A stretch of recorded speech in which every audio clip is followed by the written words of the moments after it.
Howdy, y'all, and welcome back to Straight from the Coffin. Howdy. Oh, We've never I'm said not allowed to how- say howdy. You're allowed, but you did it twice in a row, and I got thrown. I was like, okay. A guy can't meowdy. Meow. Anyways, let me do my introduction. Okay. Hello, everyone. Since I can't say howdy, this is Straight from the Coffin with two goths in a coffin. I'm Amari, And I'm Jude. and we are back with another episode of Hateration. We honestly should have called it something at all. I know, we Yeah. didn't title this series. We're just like, this is the series where we talk about movies we hate. Yeah. And so this time we are talking about Maxine by Ty West. Because honestly, I just can't stand him.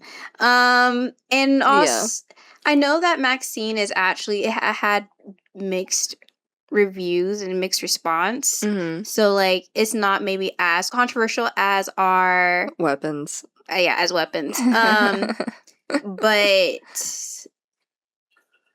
we still want to talk about it because we honestly had a plan to talk about it like a couple years ago. When it came out, we were planning to talk about it. To be honest, we recorded a whole thing about the trilogy itself, and then because I didn't like X, and that is controversial. Yes, we both disliked X. I guess I was more neutral on X, but I did have like problems, like deep problems with it. I think the plot was fine for me personally. I just thought it was boring. I honestly thought it was fine. It was more just like, I think Ty West thinks that he's like, I'm being so deep and like, and I'm like, you're not saying anything. And also what you're saying is actually in conflict with what you're putting out. It's just what I feel like okay, listen. This is the way that I am. What I was just gonna say is I feel like what he's trying to say is very trite. Yeah. Like, it's just like boring. It's boring, it's not original, and I know that everyone's said everything, right? Right. Everything's already been said. Yeah. But you can approach it in an interesting way or recontextualize it for this and the other, but like the issue that I have with Ty West, which we will see throughout this movie to me exemplifies everything that I dislike about X, but like amped up. Right. Which is, it's not bad when I can see someone wearing their influences on their sleeve, but a lot of times it feels like he pulls up the influence and goes, Yeah, that's what it feels like. And I'm like, okay, but what conversation are you having by showing me this? Right. Like, and like, it's all, I think it's also, I guess we're going to get into it, but like, let's wait to get into it. But, so we're going to talk about this. We're going to really dig into it. I did like Pearl. I thought Pearl was... Yeah, I liked Pearl. I thought Pearl was fine. I thought I liked that one. Like I said, Neutron X, but then just extremely disliked. I also am not sure how much, if I liked Pearl because I really enjoyed Mia Goth's performance in Pearl, or if I liked Pearl because it was a good story. I do feel that. I think the actors for her and her mom in that movie were phenomenal. Amazing. And they had like really great like on-screen chemistry. Right. And to me really carried the movie. Right. And I feel like she was a really strong character though too. Yeah. So like I will give him that. Like the Pearl, Mia Goth had a lot of say in Pearl. That is true. That was right. That's right. And you know what? Yeah. I'm attributing that to Mia Goth, actually. Exactly. That's why Pearl was so good. Yeah. Nothing to do with that man. For sure. And okay, so like, and getting into the movies, because right off the bat, we start with the issues that I have with the movie. Okay. Which is that this movie is so self-referential to the rest of the trilogy. Like, it starts off with little baby Maxine doing the Pearl dance, the dance sequence from Pearl. Right. And I'm just like, it felt like a lot of it was like the you remember? Yeah, it wasn't in a way that they were trying to like stay in you know, trying to keep some continuity. It just felt like too... Yeah, it felt like jingling keys, you know, Right. like, for the audience. And then, you know, in that same thing, having her dad be the one who, you know, gave her the I will not accept a life that I do not deserve, which was, like, the big line that people took away from X. Right. And it's just like, remember? You guys liked it. Remember the line? And then when she, like, is leaving her interview audition, Yeah. when she's leaving, we see, like, the things like, show me your X factor. Right. And I'm like, I'm going to kill it's so myself. cringy. It's so annoying. And I'm just like, yeah, so anyway, like, so she's doing this audition for this movie and whatever, and Elizabeth Debicki is the director. How do you feel about her? Elizabeth Debicki or the actor, the director? Either one. I don't know. What do you mean? I don't know. Oh, you asked it like you had intent. I just curious. Why? You're like narrowing your eyes at me as you ask this question, which is why I'm so scared. I don't know. There have just been a lot of blonde women in your life that you've enjoyed. No, I can't talk about that. Oh, interesting. Got him. I got him.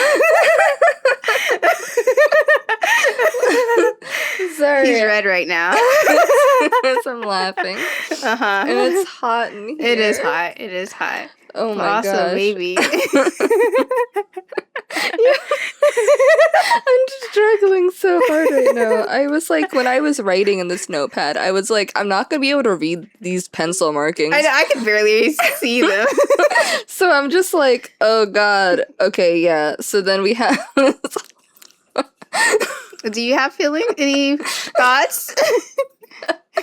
Not really. Okay. I will say in terms of like the character, I think she could have been an interesting character, but like... I feel like so much of this movie was just like, we're gonna vaguely address the issues that women face in Hollywood, but we're not really invested in them. Right. So, like, that's kind of what she was to me, where she's like, because people are being like, she's a difficult director. And I'm like, honestly, I haven't seen her direct once in this movie. Right. We don't see her direct, really. She spends a lot of time just, like, talking at Maxine, and it gets kind of boring.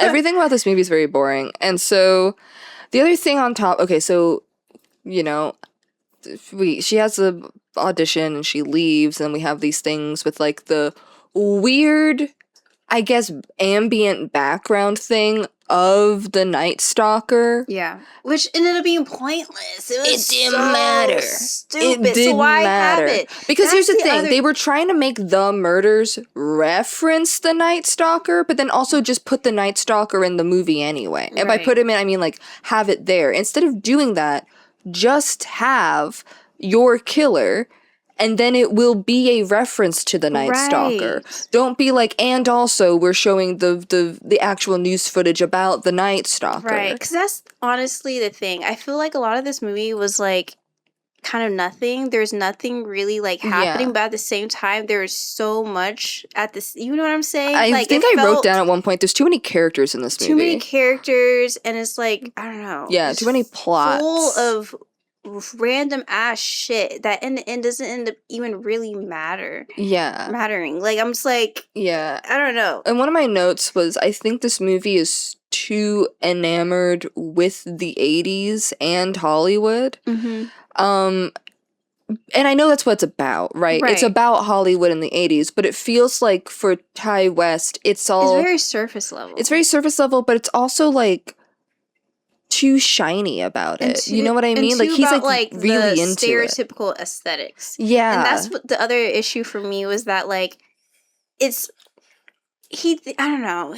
Always like everything's about aesthetics. There was certain like editing choices that I kept looking at it and being like, because there's like that whole montage, right? Like as she's like moving through, and you have like the two split screen, whatever. That's like very clearly, referencing like stuff in 80s movies, but also I'm like, you should have just gone full and shot it on film at this point. Because, like, I don't know. I feel like when you're doing it the way you're doing it, but then not committing to the last bit, which would be the film grain of it all, which happens sometimes in certain scenes of the movie, but not throughout. Just shoot the whole thing on film. There you go. Commit. Done. Commit. Make it look grimy. Make it look like a tape, Right. But I don't know. I also felt like you would see the styling of the extras, which were very 80s, but then when it came to Mia Goth, it was, what if, but we still want it to be, like, sexy to a modern audience. So it's like, she should have looked more 80s. Yeah, that would have been fun. It would have been a lot more fun because, like, I know Mia Goth she's so perfectly 70s. I first saw her in Suspiria. Yeah. And I was just like, this woman looks like she walked out of the 70s. And so, like, X takes place in the 70s. Yeah. And, like, of course, Mia Goth, like we said, has the perfect aesthetic for it. But I would also like them to commit when we're now in the 80s, which is a little ridiculous. It's very big. It's maximalist. It's like, over the top, in your face, hairspray, huge hair. And also, she's from the South. The higher the hair, exactly. the closer her to God. Should have been like way up there. Yeah, and she's in porn. Yeah. Like, my God. But come on. Yeah, and when you were saying like aesthetic, this movie is literally just style over substance at every single turn. And like, when we talk, I got sick, honestly, of the constant overt empty references to old Hollywood. Like, she gets mugged by a guy in a Buster Keaton costume. I think mostly just so she could have the pun of saying, "Watch it, Buster." Jesus. I think that's the only reason. And then there's like another scene where she's like smoking a cigarette and she drops it on the Theta Bara Hollywood star. And I'm just like, but what's the conversation we're having about it? It's literally all about, like you said, it's all about just references, empty references, though. And it's about just... Because I'm like, there could have been a conversation about like the death of old Hollywood and the birth of new Hollywood, like in the 80s, it is a little grimier. There is a different energy to it than we think of when we think of the golden age of Hollywood or the silver age of Hollywood. And, we have references, like, because Pearl, she's trying to get into the era of film that would have been, where Theta Bara was, and, Buster Keaton and Charlie Chaplin, and, all of those, like, Rudolph Valentino, or whatever, like, like that era of Hollywood. Yeah. But, she didn't make it. And so then we have Maxine, and it could have been more about that transition. And it feels like sometimes it wanted to have that conversation, but this movie doesn't feel committed to any opinion one way or the other. Right. So... yeah, she's basically, she's on that grind. She has a huge goose full of cocaine. Oh my! I'm sorry. That started getting my nerves. Ridiculous. I'm like, also, I wrote. We get it. We get it. It's the 80s. Everyone's on coke. Whatever. Wow, okay. Yeah. Can we get something else? Like, oh my God. Exactly. And we have so. We have the Halsey character. Oh my God. With her Harley Quinn ass voice. Listen, I think they're doing something very intentional with these like crazy ass accents, but like they were distracting. They were annoying. When she started talking, I was like, I'm done. Stop it. Cut the cameras. Cut the cameras. But go ahead. Yeah. And then also something I wrote down that happened in like the opening credits was the executive producer Sam Levinson. Yep. And I was like, as soon as I saw that, I was like, oh yeah, I forgot about that. That explains there it almost is. everything else. Yeah. So like, and then I don't know. I still can't get over, to me, the pointlessness of, and we talked about this when we first watched, of the Buster Keaton situation, that whole scene. I just was like, what is the point of this? Yeah. What is the point? I don't know. And so then she, I guess, at some point, I feel like my notes are kind of not super chronological, but then, you know, she talks to her good friend Moses Sumney. Woo! The only, like, one good part of this movie, even though they fucking killed him, I'm like, okay, rude. Also, I wrote down, Moses Sumney playing a nerd is ridiculous. He's got, like, the tape on his glasses. He's got a cast. He can't be a hot nerd. It's just, I'm like, so you want me to believe that this man is a nerd? Why not? He's so pretty. Anyways.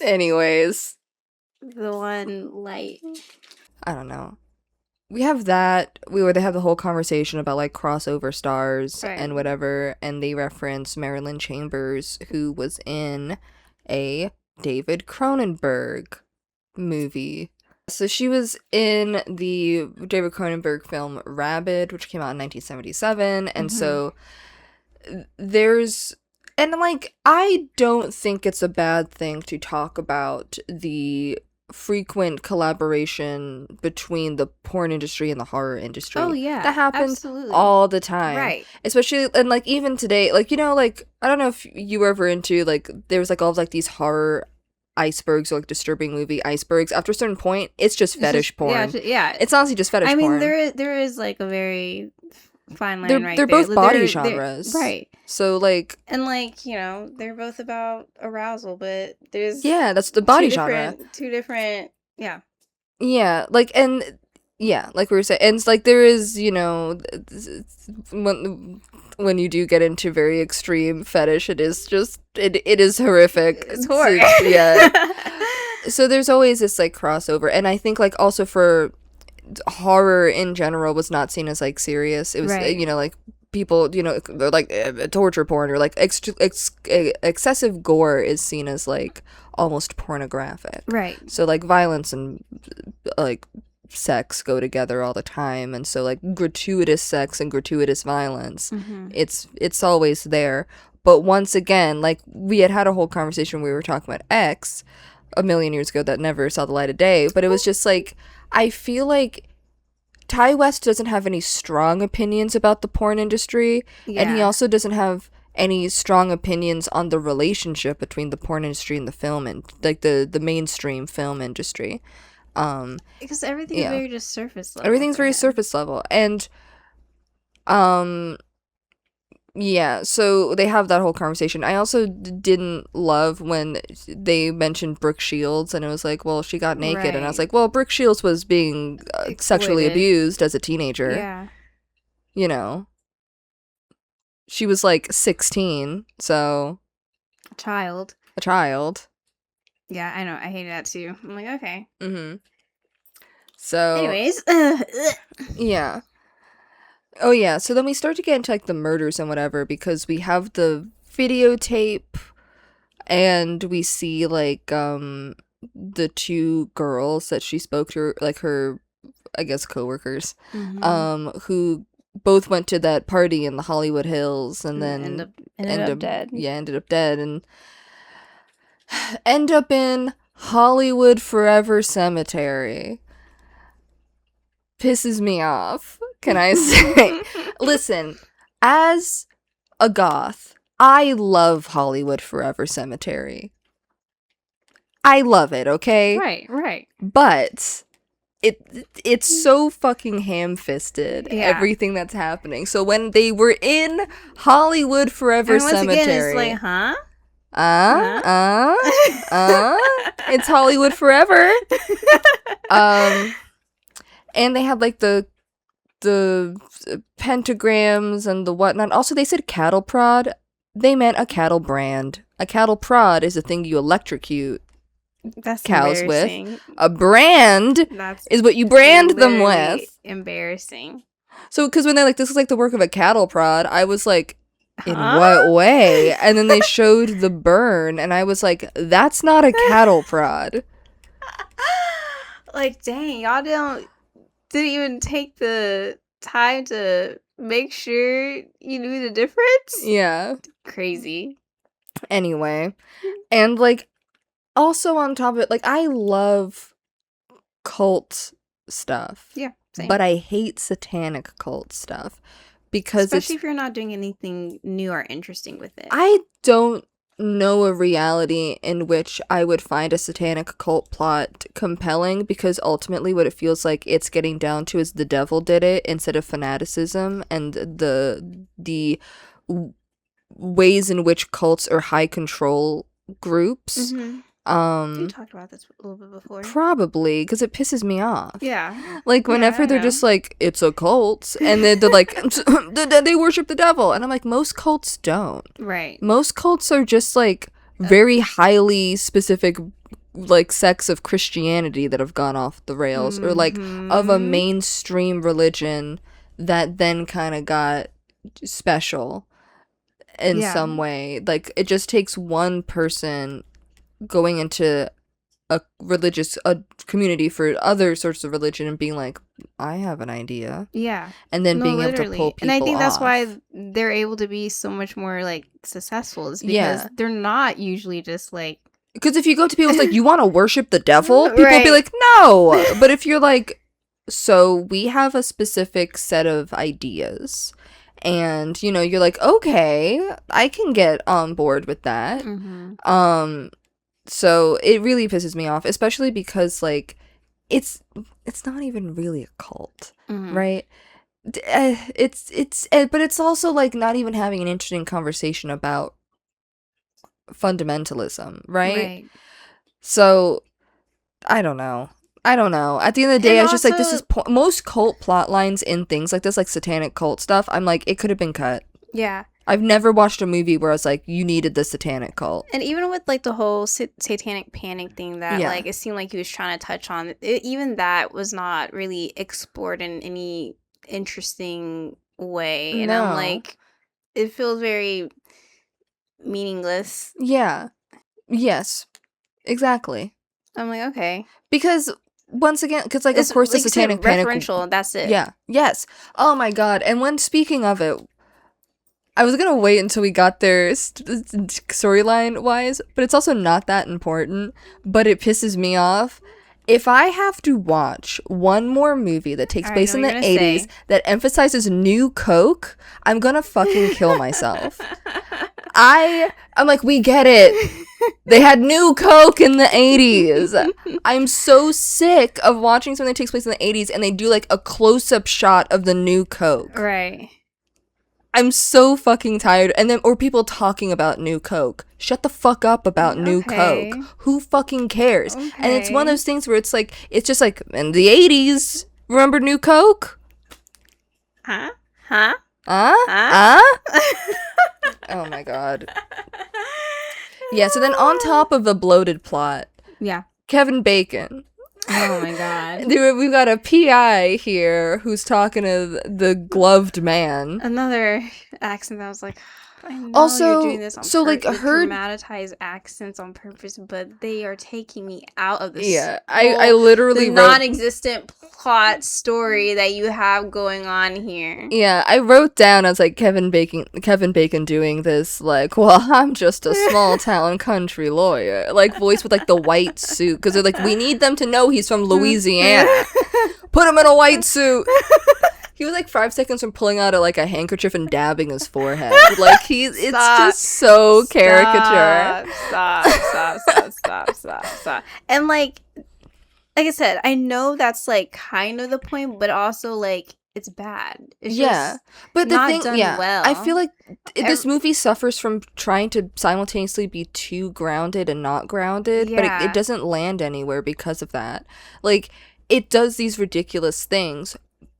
but then the performances, because like okay, the voices sound this way, but the performance should also be over the top 80s then too. You know? The delivery, then that's why I'm like, the look, there should be film great, like it should feel, if you wanted to, if you're doing these things to like emulate the 80s, right, and these caricatures of the 80s, then do more. Yeah, then go all the way. Let's go full on. Otherwise I'm just like, what are we doing here? Yeah, I'm just like, okay. And so we have this like PI thing, and like also what I was gonna say is, so like her dad watched her strip. Yeah, that's crazy. it is crazy. He didn't have to. He knew she was a porn star. Yeah, he already knew that. Most people did in this movie, apparently. Yeah, which I'm just like, I don't know, like everyone knew who she is. Yeah, Y'all all just okay. Yeah, I'm like, before the internet is the thing. I'm just Right. like, I mean, Like, nowadays. now it would have been easy, like, But to I'm like, come across. But beforehand, you had to like go to the video store, I guess. right. And all specifically her. I know she's like a big name, but like, damn. Yeah. Okay. Well, I don't know how can fame y'all and get like porn some in the variety? 80s Yeah, worked. me neither. Some variety? Some She's variety, at overbooked. least. Well, she was like hustling. She was like grinding. I know. She was just like, I have in the morning, evening, like that's what the cocaine was for. Right. But yeah, so I was just like, okay, whatever. But so he paid this like PI, but like if he paid, here's the thing. He paid the PI to find her, I guess, but it seems like he already knew where she was. Right. Because he was like, well, I've tracked her down to deliver the videotape. But I'm like, it seemed like he already knew where she worked, and he could have just followed her home from work. Why do we have a PI? So you can have the caricature of this. So you can have Kevin Bacon, I guess, who was in Yeah. 80s movies. Huh?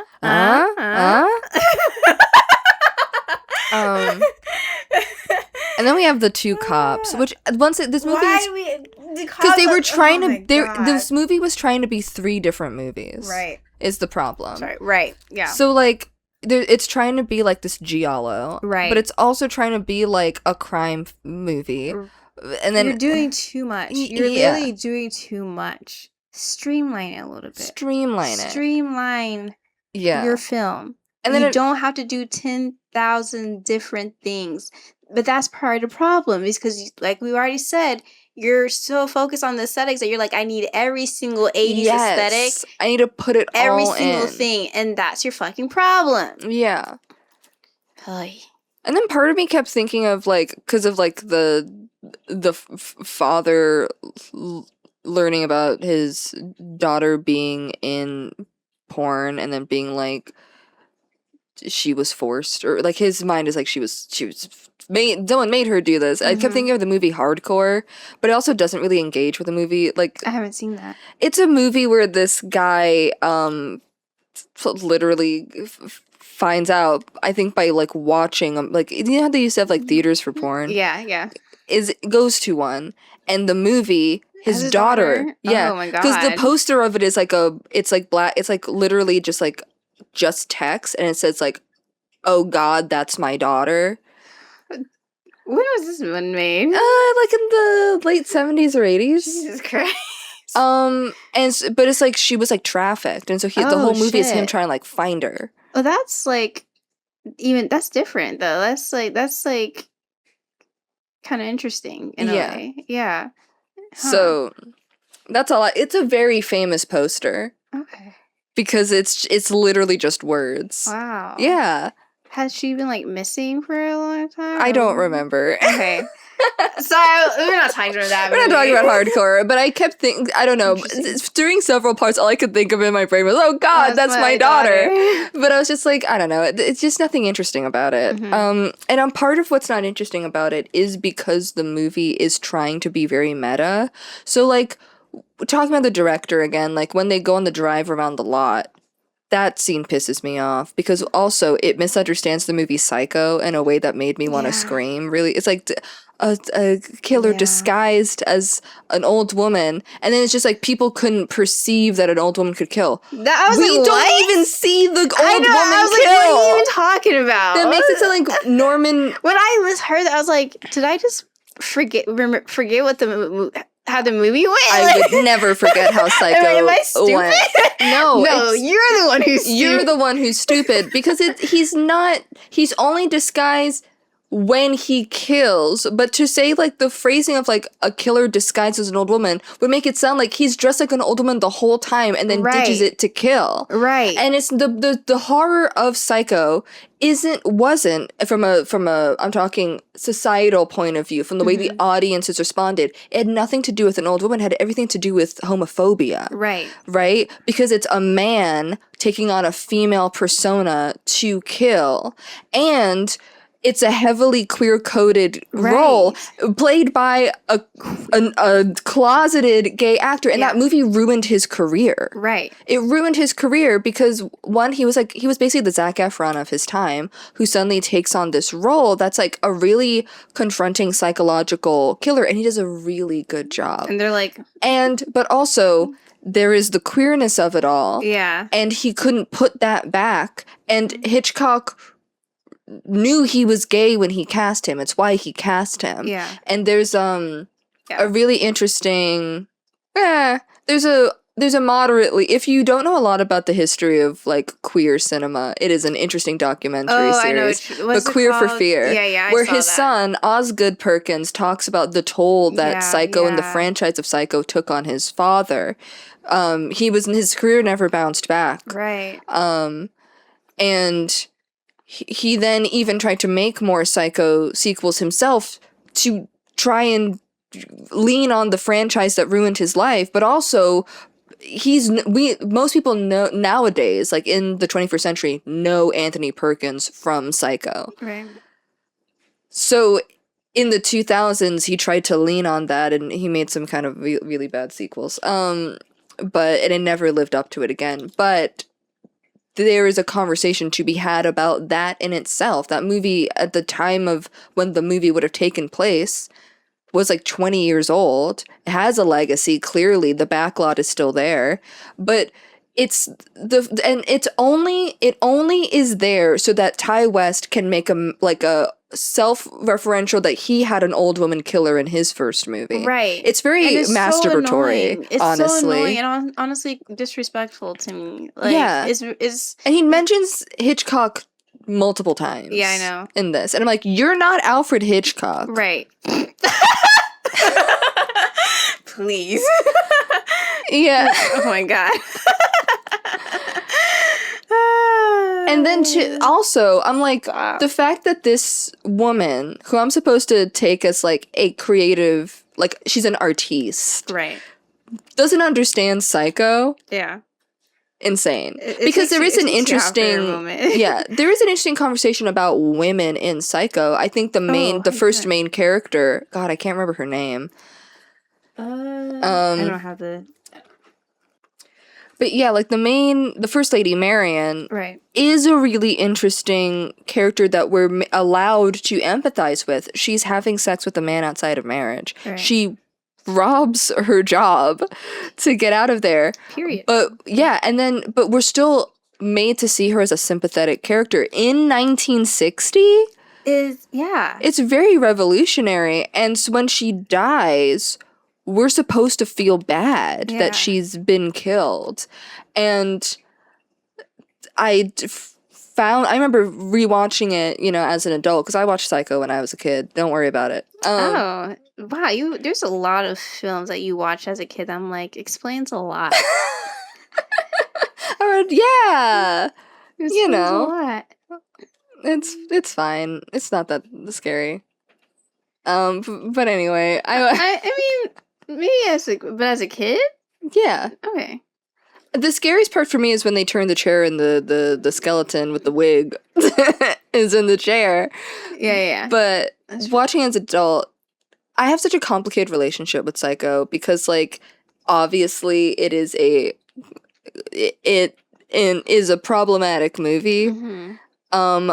But I think the conversation between Marion and Norman Bates in the little, like, living room area is one of the best monologues I've ever seen. Oh yeah, we've talked about that And not before. monologues, but, like, scenes of dialogue I've ever seen. We talked about that before. Yeah. It's such a good, and to praise Psycho is, like, so fucking, you know, obviously it's Psycho, but I just still find it to be, like, a Yeah. really compelling, like, performance between these two actors where you can, and I think while it was an evil move by an evil man, because Alfred Hitchcock was not a good person at all, very exploitative director. Oh yeah, 100%.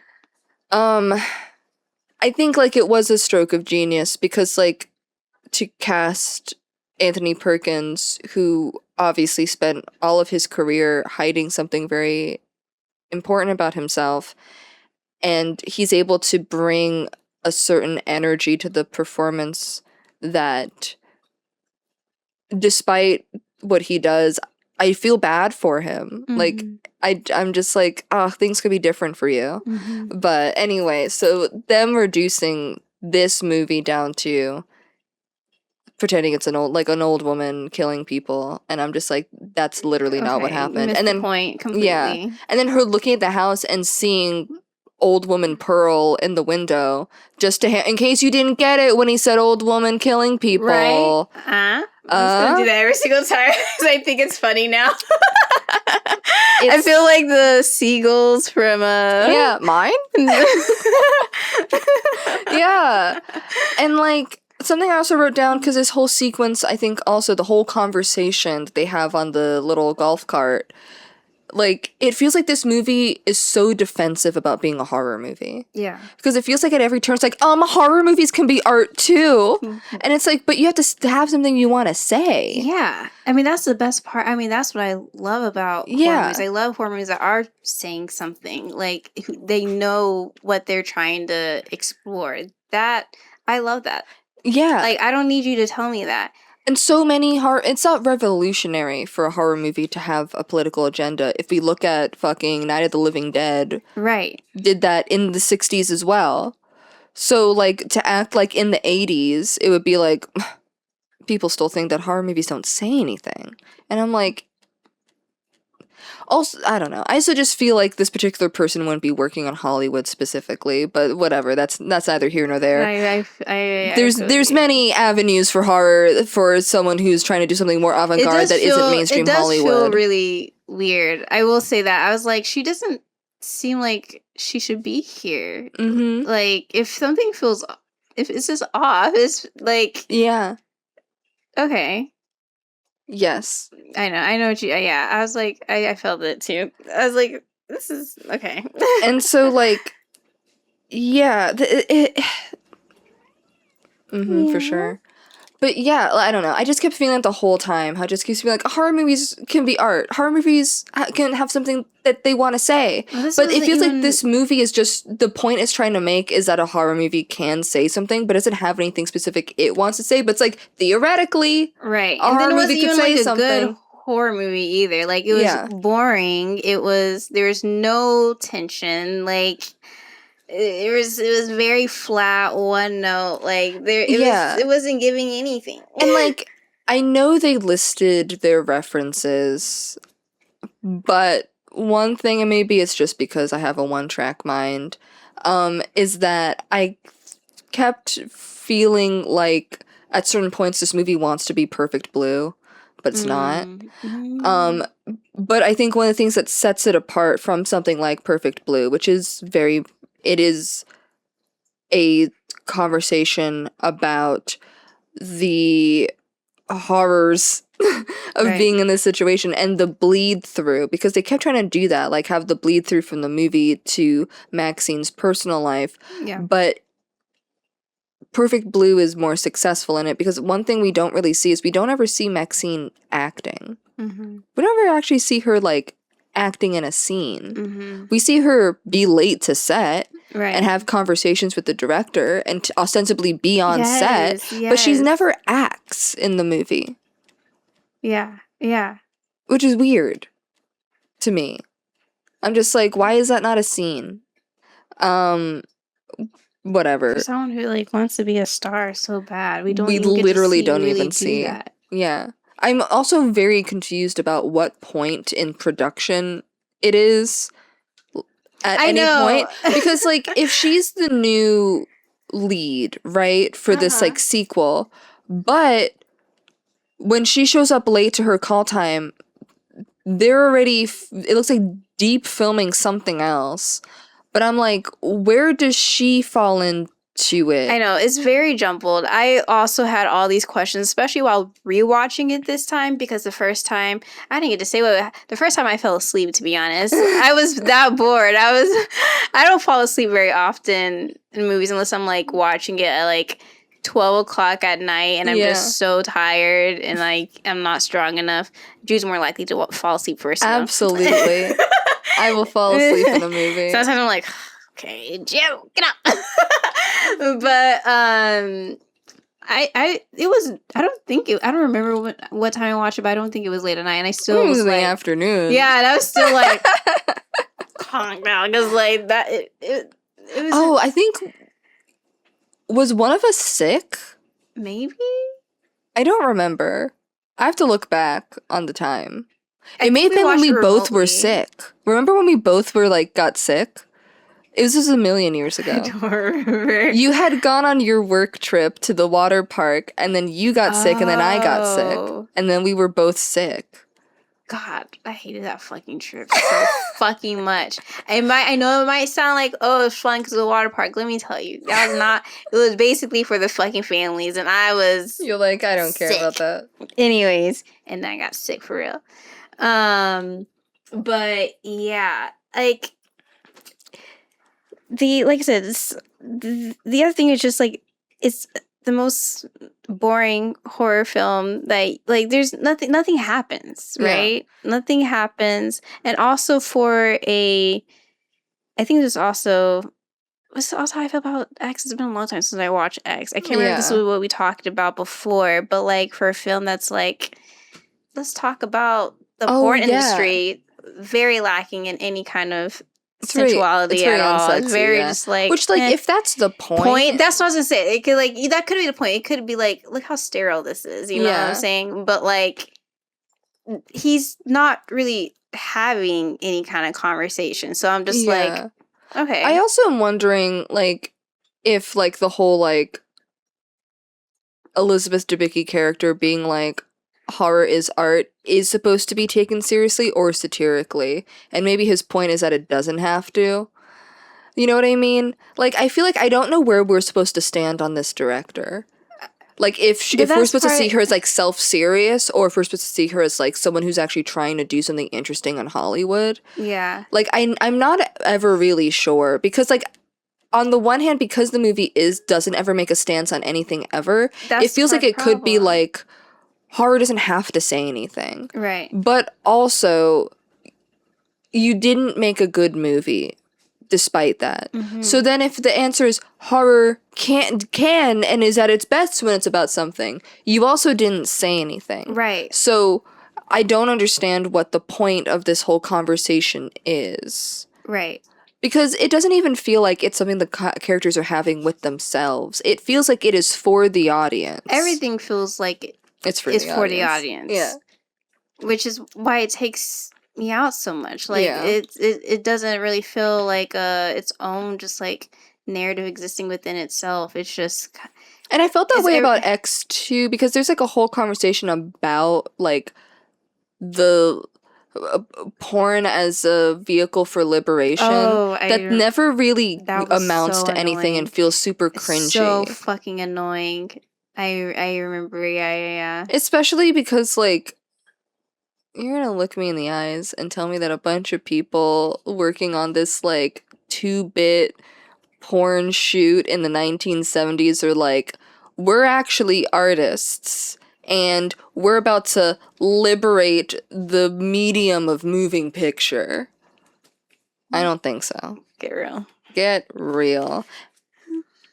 And like, not to talk about X a little bit more, but like, I feel like X is so clearly, It's part of the. I mean, this movie is so referential to X. I mean, it's essentially. I know it's a trilogy, but it's a sequel to X. Yeah, honestly. Essentially. But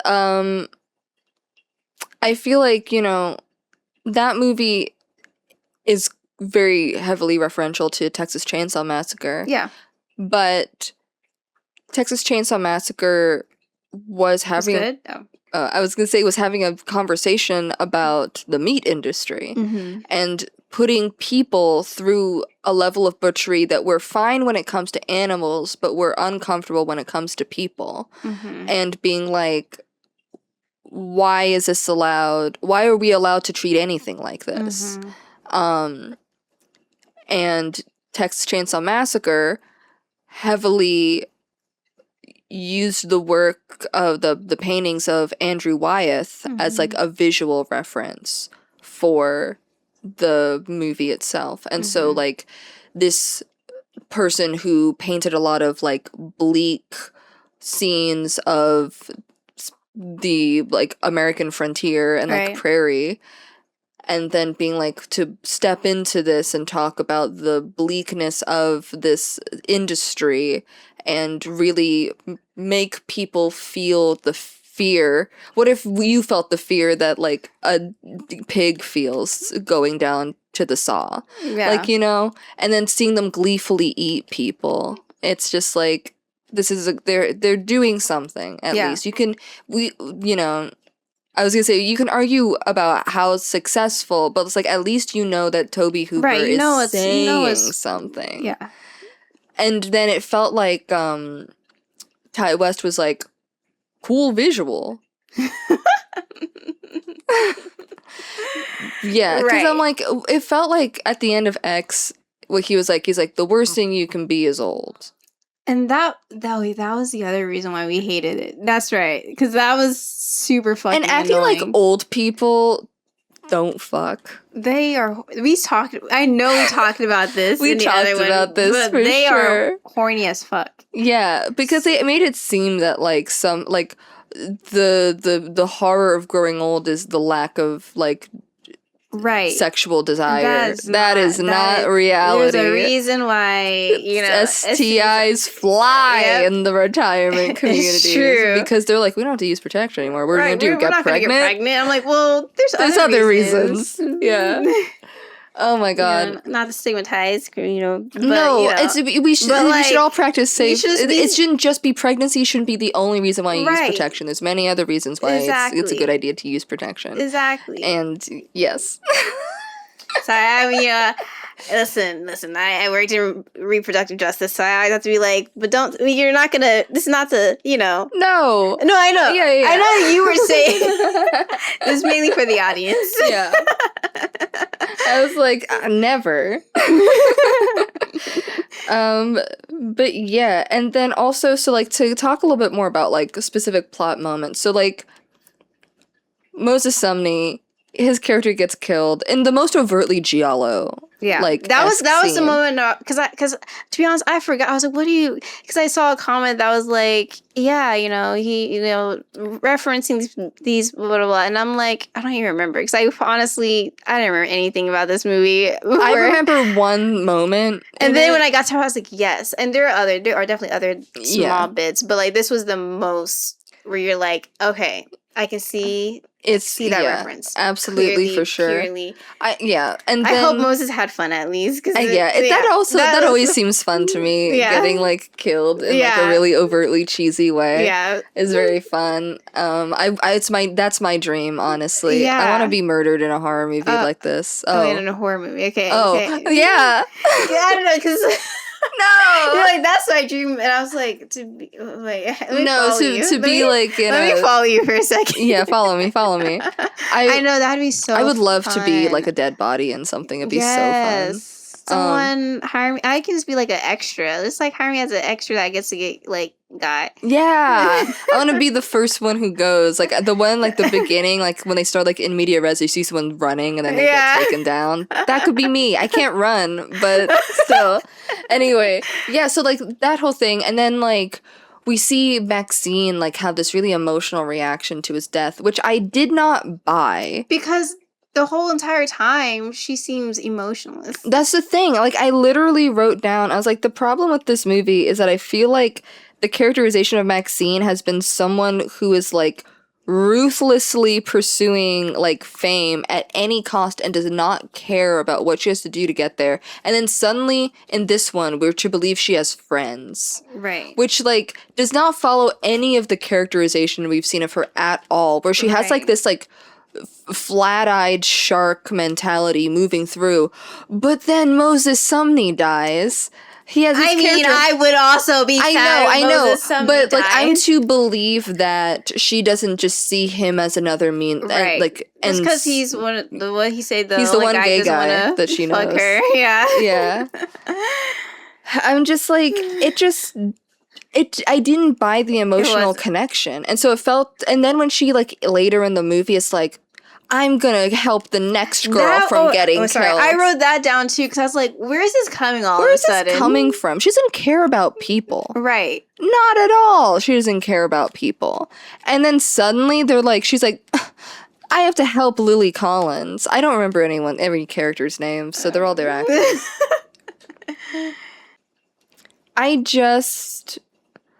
It was so dumb to me because I'm just like, who is this supposed to be? And is it because they were like, we want her to be more complex, so we're gonna give her emotional connections? But like, you created this character who does not care. And like, we've seen her do like, and I mean like, a lot of them are justified, but like these acts of, but the act of violence does not justify the thing that has happened, you know? Like, the putting the PI in the car to crush him. Yeah, that was good. Especially because like the whole time I was thinking, it's like, why don't you question him about who hired him at this point? You could get more info. People hire PIs. Yeah. Where do you think he came from? And do you think the person won't just hire another PI? Right. Why are you dumb? Whatever. And so, and then of course the stomping Buster Keaton's falls. I was like, I don't know if that's how they work because it like popped. That was crazy. Every single time. Honestly, I don't know that. I don't know anything about the anatomy of like testicles. But do they pop if you stomp on them? Like stuff? I don't know either. I don't know. I'm asking in the universe. Oh, okay. I'm just like, I don't know anything. I've never stepped on any. Okay. So I wouldn't. Anyway, but yeah, so it just was weird. And then her suddenly being like, I gotta help people, and I was like, this is dumb too.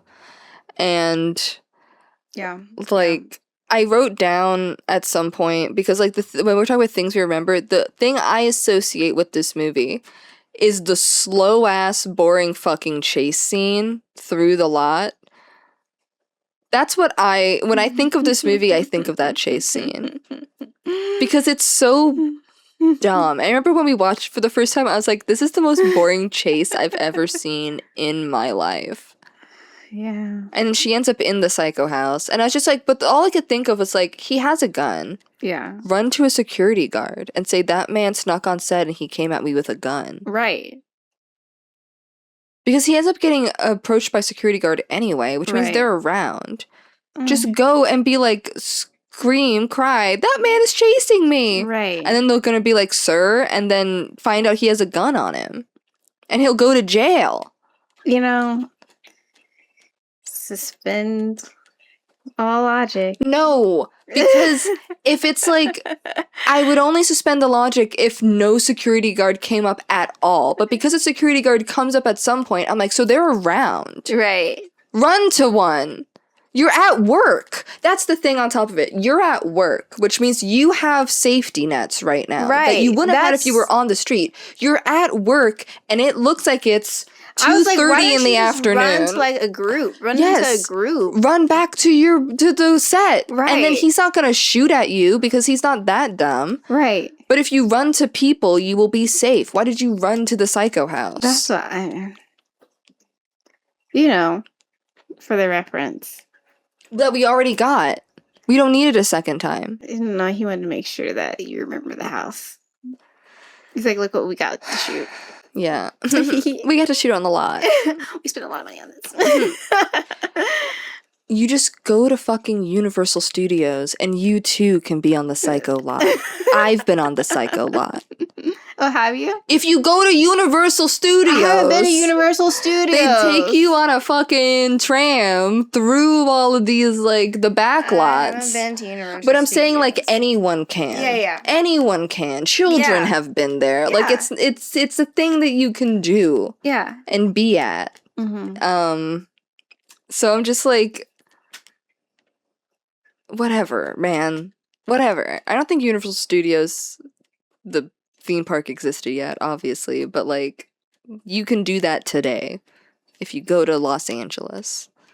Oh yeah, and I had written because of like right before she decides to go and like save the stupid fucking flashback to like the cop telling her like, you could save the next girl. Yeah, that's exactly when I was like, this doesn't fucking add up. Why would you give? She doesn't give a fuck. She doesn't.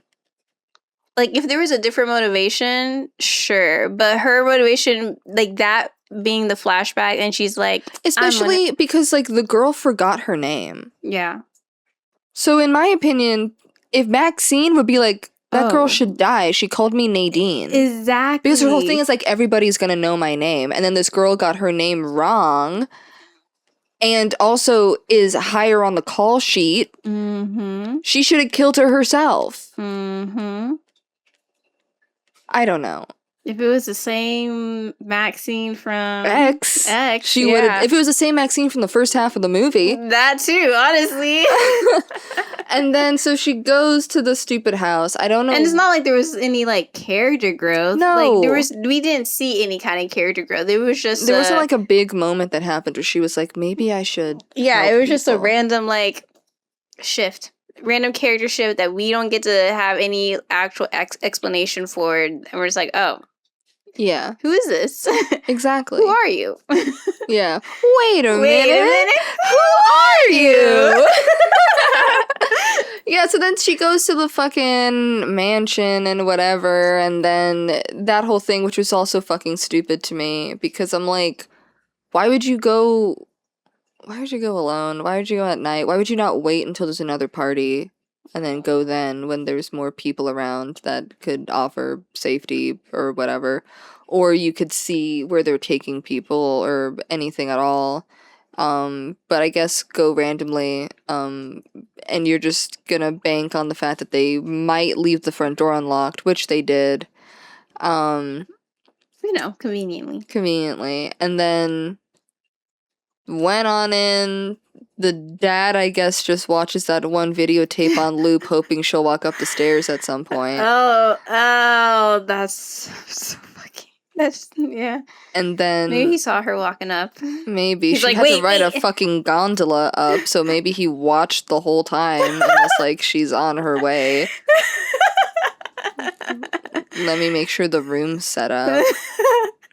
And then the big reveal, like you couldn't have guessed it the whole fucking time that it was her dad. No way! Oh my god, I would have never guessed. Yeah. Wow. Also, am I to believe that he's Catholic? I knew that was your other thing, right? That he wouldn't have been Catholic. Right. Yeah. Because it doesn't make sense. In the deep south, unless you're in Louisiana, and only in certain parts, right, you're gonna be Protestant. They don't even see Catholics as Christian. Yeah. They say they see them as something else. Yeah. That man would be Southern Baptist, or he would be Pentecostal, or something like that. Mm-hmm. That man is not Catholic. And unless you're Catholic, they don't believe in exorcisms. Mm-hmm. And in order to do an exorcism, you have to have someone who's technically certified to do exorcisms. Otherwise, you're just casting out demons, which is different and is Protestant. I have been Interesting. in many situations where someone has casted out a demon or tried to cast out a demon, but it's not an exorcism. Exorcisms can only be Okay. sanctioned by the Vatican or Right, someone right. Vatican sanctioned. I'm glad that you're the expert on casting out demons.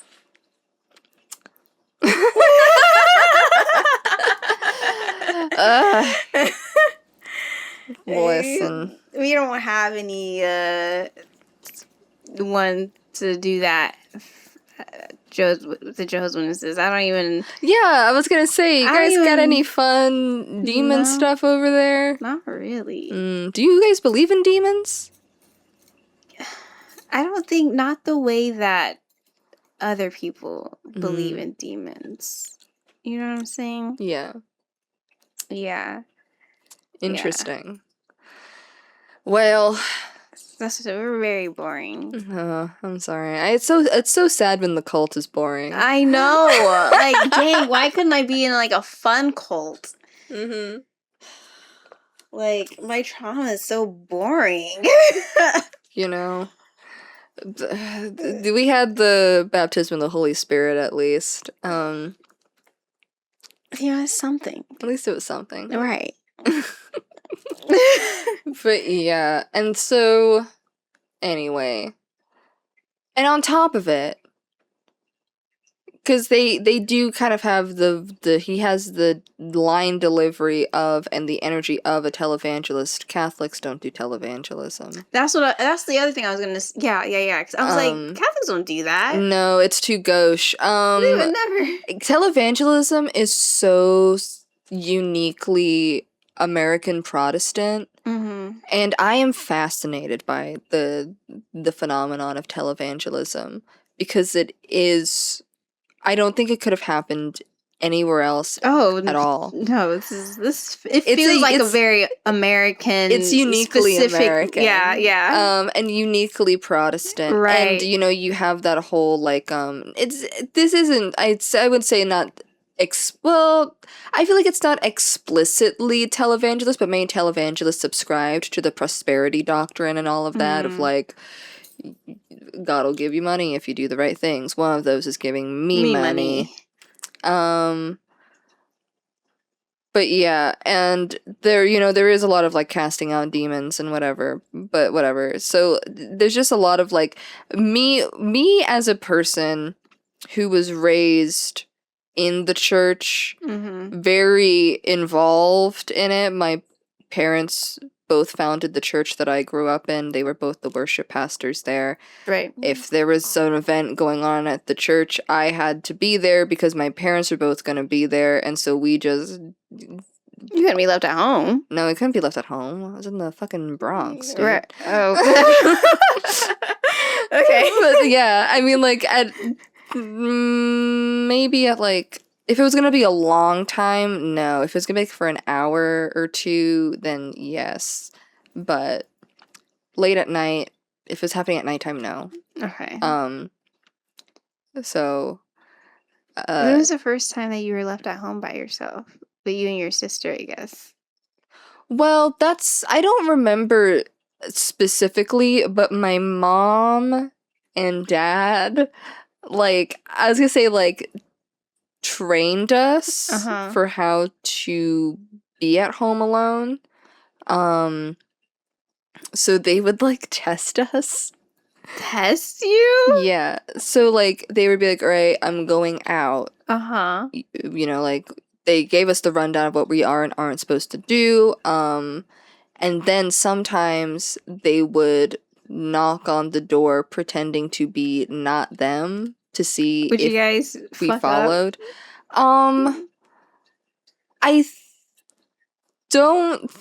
think maybe like once, but like the whole thing was like don't answer the door at all. They're like, because we have the keys, we wouldn't knock on the door. Right. So it's just like if anyone knocks on the door, pretend like no one's home. Okay.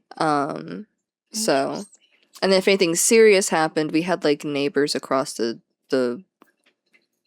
hall, right, that we would we would call on or whatever. We had like numbers and whatnot that we could call. But Interesting. yeah, they would like run tests. But yeah. Oh my gosh.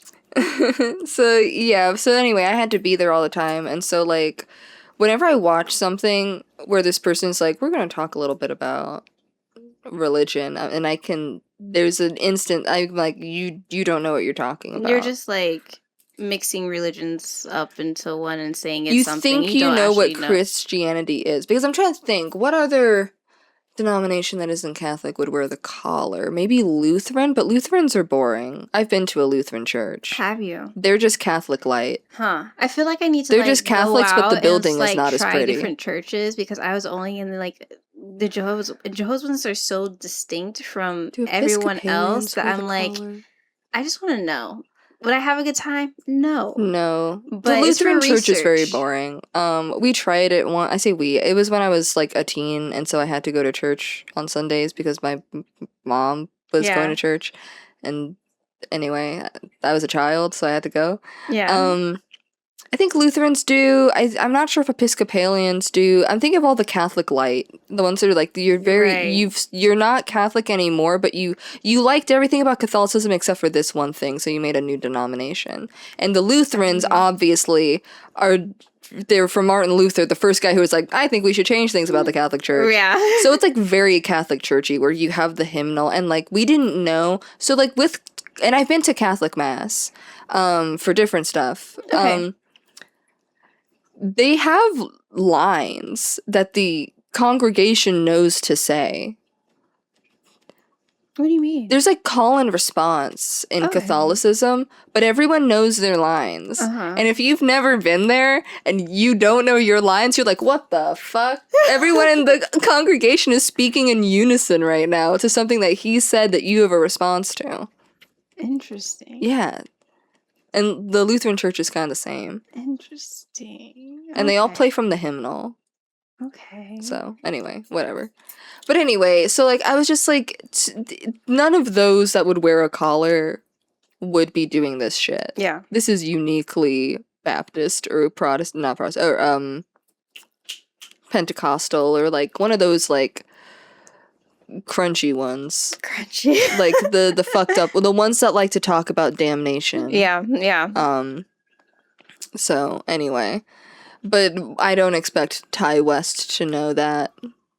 Well, you said this before, not this, but like you said before that you really want to see more, if they're going to go into like, get into religion, you want to see more horror with like Protestant and... Oh, I would love it. I feel like the types of things I've seen, and maybe I haven't seen that many, but controversial opinion, I was let down by like True Detective, which I thought had a really interesting lead up to maybe having a conversation about. I'm trying to remember specifically what denomination it is, but they were doing like the tent revivals, which I am fascinated by the aesthetics we talked a of. little bit about this too. Yeah. Yeah. But we're kind of getting off topic, but like we're just talking about whatever, man. Whatever. But I do, and I think that's maybe why I'm like, so whenever things trying to have conversations about like Christianity or American Christianity or the Christian church in the United States, and to me that's inherently tied to evangelicalism and fundamentalism, and how it expresses itself, especially because, you know, Maxine is they're a Southern family, and X takes place in Texas. And so we're like in this specific environment, and there is a very interesting conversation to be had about the hold that the evangelical church has on the American South, especially the lower socioeconomic South, where in many ways it's kind of like it is a death cult, where it's like what happens on earth, the most important thing you can do as a Christian is die. You know, once you die, you've made it. And it's like one of the things that people try and console you as when someone dies is like, well, they're with God now. They're in heaven. Everyone wants to go to heaven. And it's like, Isn't that so defeatist, though? And it Right. allows for this, like, Because then capitalist... nothing on life, nothing on this earth world really matters as long as Yeah. you follow these strict rules so that you can get to your real reward. And it also means that you don't have to change anything on Earth. Mhm. Because, like, if the point on Earth is to test you in order to get to heaven, then it's supposed to be hard. Mhm. Life is not supposed to be easy, because ultimately this is a test for later, for eternity. To test your caliber of Such a person, to sad way test to your... live. Exactly. And it's such an easy way to control a populace, because then you can convince them to do whatever. You can convince them that that what's it called, like, having, like, that ease Mhm. is evil, that having things be easier for you, that having things be more fair, or that having things, like, having it not be so fucking hard is the devil, or is the flesh, or it's something, because you're supposed to suffer. And one of the things that frustrated me about something like a True Detective or something is that it made it seem like, for people who are really, really poor in the fucking nowhere Louisiana, who are poor, they're so poor, and they make a point of, like, how poor they are, that, like, to believe in this is stupid. It's like, why are you giving away the little money you have? And it's like, because they've given up. Mhm. They've given up. They, you talk about the lack of education. They're not funded. Their houses are covered in mold at this point. They can't Right. afford to move. They're one, toothache away from homelessness. Right. Like, they've given up on it. And the only thing they can think of now is the afterlife. Right. Life, they've written it off. And I find that aspect so insidious, and so such an interesting avenue to analyze the psychology of a culture that, like, this is the focal point, because church becomes the community, the place for community gathering. It's where all your connections are. Mhm. What does it mean to form your whole social life and your whole, like, life around this place that has this ideology? Right. And Oof. it's so rife for conversation. And I just feel like no one's interested in No it. one's interested. They want to tell these boring ass stories And it's that aren't like, even like correct anyways. Just like throwing yeah. every fucking religion in the blender and like picking out the aesthetics that he wants to use for it. Yeah, and I'm not even saying that this movie has to have a conversation about it, but there is a conversation to be had about, like, that mindset driving the satanic panic. Yeah. Yeah. So, but it's not interested. This movie is a fundamentally uncurious movie. It's not about everything. It's not interested in anything at all. And because it feels like it's not interested in anything at all, there's nothing there. It's a very empty movie.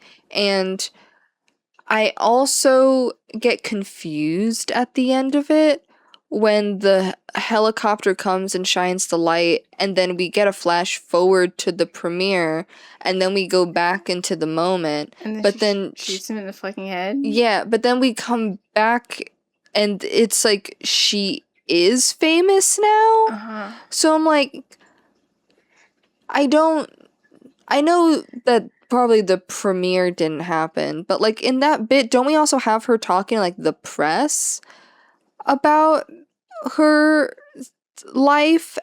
So I'm like, is that real?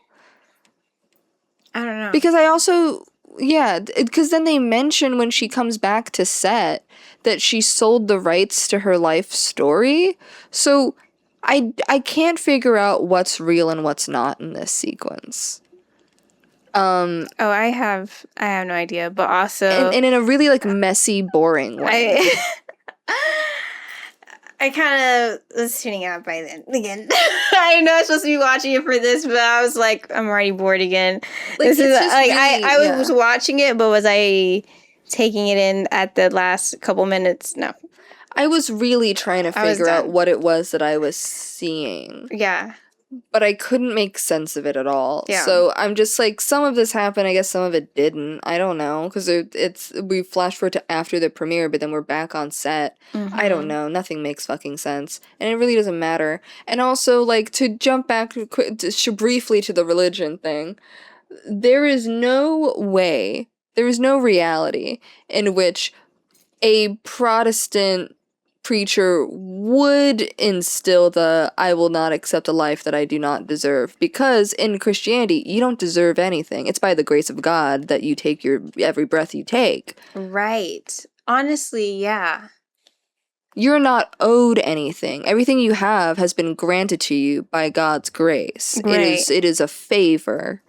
So I was just like, I feel like really fundamentally with flawed. any flavor of denomination of Christianity, to be honest. From like, Catholic to Southern Baptist, right. the fact that every step you take on this earth is an act of graciousness and generosity by God. Right. And I'm like, crazy. But so anyway, whatever. This movie fucking sucks, dude. It fucking sucks. But yeah, so To the reference to the Hitchcock blonde at the end, I was like, I'm gonna kill myself. I was like, let me roll my eyes real quick. But yeah, it's just not good. It's not good. I know we're not the only ones who think that way, but here's why we thought that. Exactly. Here's why we hate it. Yeah. I just hate. I feel like there's a lot of movies. There's a lot of movies about movies, you know, and I feel like it takes a very special person, or it's not a very special person. It takes a person who has a very special relationship to film to have a conversation, to make a movie about movies that doesn't feel hacky. And I don't feel like Ty West has an interesting opinion about movies other than he makes them. Yeah. Yeah. No, I agree. Because there is a way to do it. Oh, yeah. But, like, I don't... he's very, like I said, he's very surface level. It feels more just, like, for the aesthetics and to be able to be, like, and that's it. Yeah. So, whatever. I don't even like him. I don't like him. So, it doesn't... That also is what comes down to. But it's because, like, he's too fucking sure of himself. Yeah. Like, you're not that guy. Yeah. You're not that guy. You're not... Pearl was good, and that was because of Mia Goth. Yeah. Not because of you. Because I felt that movie was having a conversation about something. Like, I could feel, like, the frustration with having that, like, I will do anything to make it, and it's not enough. It's not enough. Because unfortunately, people have to like you, or you have to have something. And I will say, she kind of, threw the baby out with the bathwater because it was her first rejection. And she was like, maybe there could have been another one. But, like... Oh my goodness. But, there is that, like, your success in this industry has very little to do with you. Yeah. It's a lot to do with how people feel about you. Yeah. And that is an interesting conversation to have, and a very interesting motivation for this person who, like, will do anything for the role. But at the end of the day, it's not up to you whether you get cast. Right. And they're always looking for something else. Right. It doesn't matter how good you think you are or anything else. Yeah, how many hours you poured into it. It's really just like a lightning strike, you know, about who gets the opportunity. Yeah. And I don't know, I just feel like there's nothing here. There's nothing here. I just watched it and I was like... There's nothing to take from it. Yeah. It's empty calories, Yes. Yes, exactly. Though at least empty calories can taste good, and This was like eating, like rice cakes. Yes, I was gonna. Yeah. Yeah, it's just like it's like if you want to eat styrofoam. Yeah. There were bits where I was like, this visually looks really cool. Yeah. But then everything else was just like, I don't really care. Yeah. Anyway. Anyways. That's Maxine. That's Maxine. That's it. That's all we have on that. We have one more? And I don't know what we're doing next. I know that you had talked about a movie you want to talk about. I don't know what we were doing after this series. I think you meant after this one. Yeah, we'll have to brainstorm what it is we want to do. Right. I don't know. We'll tell us what y'all want to hear us talk about. I don't know. We'll brainstorm some things. Maybe we'll put a poll out on something, one of our socials, and be like, which of these is most interesting to you, or something. Maybe we'll like break form a little bit. Yeah, divert from our 5-part series or something. Or like we could make a fucking wheel of movies, random movies, and then we click it, we see it, and we talk about the movie we watched with no control over what it is we're watching. I don't know. We'll have to see. We'll have to get some ideas. Or talk about very specific, like, I don't know, themes in film or something. Yeah, we'll see. We could talk about characters maybe specifically. Mm-hmm. Okay, we'll see. We'll see. We'll see. Be on the lookout. Be on the lookout. Anyways, thank you for listening to us. Always appreciate you. If you're, watching on a platform where you can like or and subscribe to us, please do so. Please. Or comment or whatever. Otherwise, just, very thankful that you guys like to listen to us. Yeah. Yes. And, give us your thoughts on Maxine, good or bad. Yeah. I'm really curious to know what you liked about it, if you liked it. I feel like, real quick, I feel like some people I have seen, I think just kind of like it because it was part of the trilogy that they already really liked, and the aesthetics were good enough to like it. I don't know, but tell us. Maybe there's something that I missed. I don't know. Anyways, that's it. Bye-bye. Bye.